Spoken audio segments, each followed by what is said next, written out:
नमस्कार दोस्तों, मैं हूं एडवोकेट तुलसीराम सिंह। तो आप सभी लोगों का स्वागत है। आज इस वीडियो में जानेंगे कि खास तौर पर 376 और पॉक्सो के अगर कोई अपराधी है तो क्या वो अपने केस को सेटल कर सकता है। अगर खास तौर पर जो 376 होता है तो क्या जो 376 कंपाउंडेबल है, क्या उसमें समझौता हो सकता है। इस वीडियो में हम यही जानेंगे और कुछ दिल्ली हाई कोर्ट के एक महत्वपूर्ण फैसले पर हम डिस्कस भी करेंगे। देखिए, अगर आप लोग 376 के बारे में जानना चाहते हैं तो ये नॉन कंपाउंडेबल है, यानी कि इसमें समझौता नहीं हो सकता है। ऐसे ही केस का मामला है जिसका केस स्टडी करेंगे, दिल्ली हाई कोर्ट का मामला, जहाँ पे होता क्या है। इसमें जो आरोपी होता है वो जो शिकायतकर्ता होती है ना, उसके साथ में शादी कर लेता है और उसके बाद में इस बिहाफ पर, इस ग्राउंड पर दिल्ली हाई कोर्ट में याचिका डालता है कि भाई जो निचली ट्रायल कोर्ट के जो भी आपराधिक कार्रवाई चल रही है, एफआईआर जो रजिस्टर्ड हुआ है ना, उसको रद्द करने का प्रार्थना करता है दिल्ली हाई कोर्ट से कि इस जो भी आपराधिक कार्रवाई चल रही है उसको पर रोक लगा दिया जाए। तो देखिए, सबसे पहले तो आप लोगों को मैं ये बताना चाहूँगा, जो 376 है आईपीसी की धारा 376, भाई वो नॉन कंपाउंडेबल है, यानी कि उसमें समझौता नहीं हो सकता है। दूसरी बात, इसमें जो आरोपी होता है उसके ऊपर आईपीसी की धारा 376 और पॉक्सो एक्ट की धारा 6 के तहत उसके ऊपर कार्रवाई की जाती है।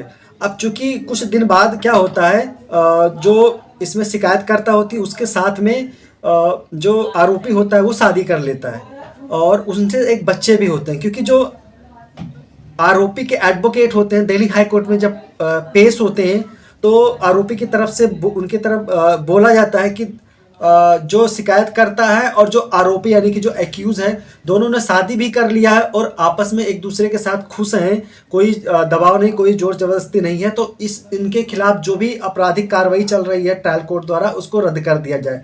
तो देखिए, आप लोगों को बताना चाहूँगा, जब ये दलीलें दी जाती है तो दिल्ली हाई कोर्ट के विद्वान जस्टिस कहना होता है कि देखिए ऐसा है, फिलहाल सबसे पहले तो हम देखें तो जो शिकायतकर्ता थी वो सीआरपीसी की धारा 164 के तहत अपने बयान में ट्रायल कोर्ट के समक्ष एफआईआर में भी उल्लिखित आरोपों में दोहराया था और कहा था कि इन्होंने हमारे साथ बलात्कार किया है और एक बार नहीं कई बार किया है। 16 साल से भी उसकी उम्र कम होती, इसलिए पॉक्सो एक्ट की धारा के तहत भी आपराधिक कार्रवाई चल रही होती है। तो इन सबको रद्द करने की बात कही जाती है। अदालत कहता है कि सभी आरोपों को गंभीरता से विचार करने के बाद में वर्तमान याचिका की अनुमति नहीं दिया जा सकता है और धारा 376 आईपीसी और धारा 6 पॉक्सो अधिनियम के तहत दर्ज की गई एफआईआर को रद्द नहीं किया जाएगा। जो भी कार्रवाई चल रही है ट्रायल कोर्ट में वो ऐसे ही चलेगी, कोई फर्क नहीं पड़ेगा इस याचिका से, क्योंकि 376 जो है आईपीसी की धारा 376 है वो नॉन कंपाउंडेबल है, उसमें समझौता नहीं हो सकता है। सुप्रीम कोर्ट की बहुत सी सारी ऐसी गाइडलाइन है जिसमें बताया गया है कि जो 376 है वो नॉन कंपाउंडेबल है, यानी कि उसमें समझौता नहीं हो सकता। बहुत सारी गाइडलाइन का हवाला देते हुए दिल्ली हाई कोर्ट इस याचिका को खारिज कर देता। पॉक्सो एक्ट क्या है, कब बनाएगा और क्यों बनाएगा। देखिए, आप लोगों को एक चीज बताना चाहूंगा, पॉक्सो एक्ट बनाया गया था 2012 में बनाया गया था और इसलिए बना था, बनाने का जो उद्देश्य था खास तौर पर उन बच्चियों को प्रोटेक्शन देना, सुरक्षित रखना जिनकी उम्र 18 साल से कम है।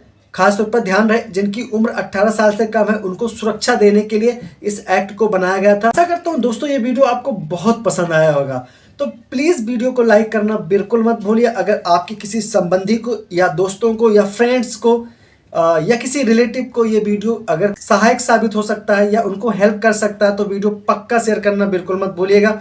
मैं एडवोकेट तुलसीराम सिंह फिर मिलूंगा ऐसे ही लीगल अपडेट लेकर, तब तक के लिए आप सभी लोगों को जय हिंद।